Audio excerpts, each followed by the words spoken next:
जहां पर हरियाणा में सीएम मोहन यादव को बड़ी जिम्मेदारी सौंपी जा रही है। अमित शाह के साथ सूबे का मुख्यमंत्री चुनने में अब अहम भूमिका निभाएंगे। अमित शाह के साथ केंद्रीय पर्यवेक्षक बनाए गए हैं मध्य प्रदेश के मुख्यमंत्री डॉक्टर मोहन यादव। बीजेपी विधायक दल की बैठक में भाग लेंगे दोनों नेता और हरियाणा में विधायक दल के नेता का चुनाव भी करवाएंगे सीएम डॉक्टर मोहन यादव।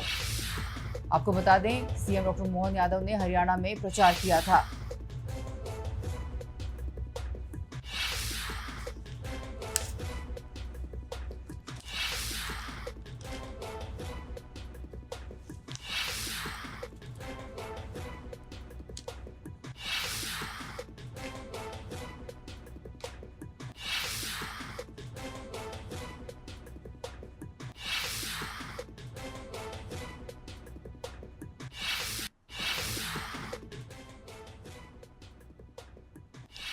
केंद्रीय पर्यवेक्षक बनाए गए हैं सीएम डॉक्टर मोहन यादव। हरियाणा में उन्होंने प्रचार प्रसार किया था चुनाव के लिए और अब हरियाणा में बड़ी भूमिका निभाएंगे। अमित शाह के साथ सूबे का मुख्यमंत्री चुनने में उनकी अहम भूमिका होगी।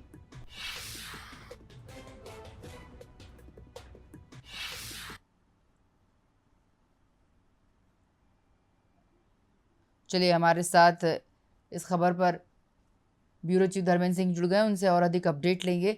सर, जिस तरह से हरियाणा में काफ़ी चुनाव प्रचार प्रसार किया मुख्यमंत्री डॉक्टर मोहन यादव ने, और जिसके बाद अब जब फिर से मुख्यमंत्री का चुनाव करना है तो उनको भी बड़ी भूमिका में केंद्र में रखा गया है। अमित शाह के साथ वे भी अपनी भूमिका निभाएंगे मुख्यमंत्री के चुनाव में।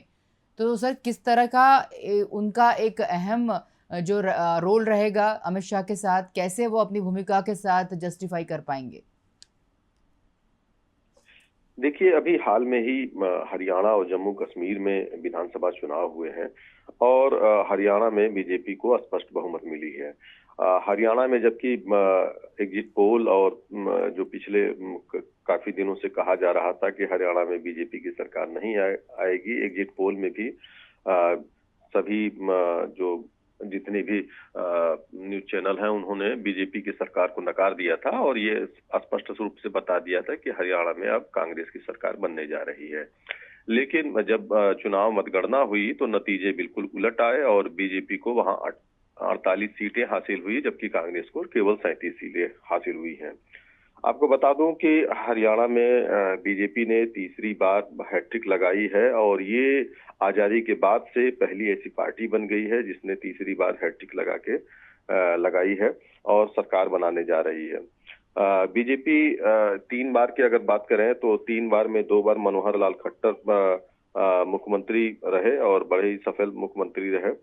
और अभी 6 महीने पहले ही बीजेपी ने एक अलग प्रयोग किया और मनोहर लाल खट्टर के खिलाफ जो नाराजगी बढ़ती गई, क्योंकि वो एक जाट समुदाय से आते थे, तो उन्होंने बीजेपी केंद्रीय नेतृत्व ने उनको हटाकर वहां पर एक ओबीसी चेहरे के रूप में नायब सिंह सैनी को मुख्यमंत्री बना दिया और उनके नेतृत्व में सरकार चलाई और उन्हीं के नेतृत्व में चुनाव भी लड़ा है। और बीजेपी का ये फार्मूला काफी कामयाब रहा, क्योंकि वहां पे एंटी इनकम्बेंसी जो फैक्टर था वो पूरी तरीके से काम नहीं किया और बीजेपी को उसका बड़ा फायदा मिला है। और कांग्रेस जहां अपने को एक मजबूत मान रही थी, कांग्रेस जहां अपने को ये कह रही थी कि हम सत्ता में आ रहे हैं, वो सत्ता से बाहर ही रह गई। तो अब जब वहां पे सब कुछ चुनाव संपन्न हो गया है तो वहां पे अब सरकार बनाने की जिम्मेदारी बीजेपी की है। और इस लिहाज से जो केंद्रीय नेतृत्व ने 2 लोगों को सबसे बड़ी जिम्मेदारी दी है, केंद्रीय गृह मंत्री अमित शाह और मध्य प्रदेश के मुख्यमंत्री डॉक्टर मोहन यादव इस जो सरकार के मुखिया का चुनाव करेंगे और वो पर्यवेक्षक दल के जो विधायक दल के नेता का चुनाव करेंगे। तो इन दोनों लोगों की बड़ी जिम्मेदारी है। तो इसमें अगर देखा जाए तो मोहन यादव के लिए एक बहुत ही खास मौका मिला है। बहुत खास ये है कि उनको एक सरकार को बनाने या चुनने की, मतलब उसके नेता को जिम्मेदारी मिली है और ऐसे में वो आलाकमान केंद्रीय नेतृत्व के साथ मिलकर वो इस काम को अपना कहीं न कहीं अगर देखेंगे तो जो वहां पे विधायक जो चुने गए हैं उनसे बात करेंगे और उनके जो विधायक दल के नेता का चुनाव कराएंगे और जिससे कि वहां पर जल्द से जल्द सरकार बनाई जा सके। आपको ये भी बता दूं कि जिस तरीके से वहां पर जिस हालात हैं वहां के हिसाब से अगर देखा जाए तो नायब सिंह सैनी जो अभी पूर्व मुख्यमंत्री थे, तो उनका विधायक दल का नेता भी चुना जाना तय माना जा रहा है और उन्हीं के नेतृत्व में सरकार बनने की पूरी संभावना दिखाई दे रही है। जिस तरह से राव इंद्रजीत भी एक दावेदार माने जा रहे हैं, अगर हम भाजपा के चुनाव की बात कर रहे हैं तो 48 सीटें मिली हैं इस बार, जो कि बहुमत से 2 अधिक हैं। तो अगर देखें तो 3 निर्दलीय विधायकों ने भी भाजपा को अपना समर्थन दिया है। अब जिसके बाद अब 51 विधायक हो गए हैं। तो ऐसे में यदि हम मुख्यमंत्री के चुनाव की बात कर रहे हैं, जिसमें मुख्यमंत्री डॉक्टर मोहन यादव का एक बड़ा रोल है, साथ में अमित शाह जो कि भाजपा की राजनीति के चाणक्य कहे जाते हैं, उनके साथ दोनों मिलके ये चुनाव करने जा रहे हैं। निश्चित रूप से नायब सिंह सैनी ही होंगे, पर जिस तरह से भाजपा के शीर्ष नेतृत्व की दूसरी परेशानी जो है, वो अगर हम देखें तो केंद्रीय राज्य मंत्री राव इंद्रजीत ने बढ़ा दी है। तो क्या लग रहा है आपको कि उनकी निगाह भी लंबे समय से मुख्यमंत्री पद पर टिकी हुई है?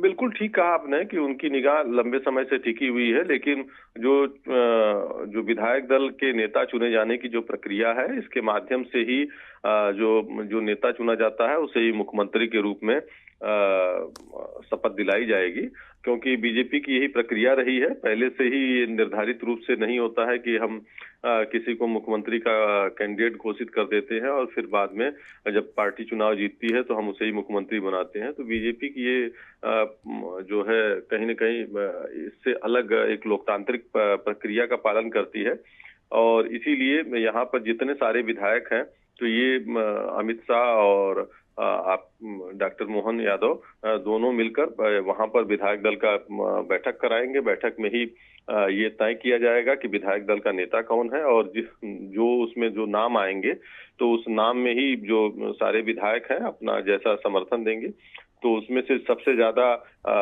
जिसके पक्ष में लोग विधायक रहेंगे उसी को विधायक दल का नेता चुना जाता है और उसमें चाहे वो राव इंद्रजीत हो या नायब सिंह सैनी हो या और भी कोई हो सकता है।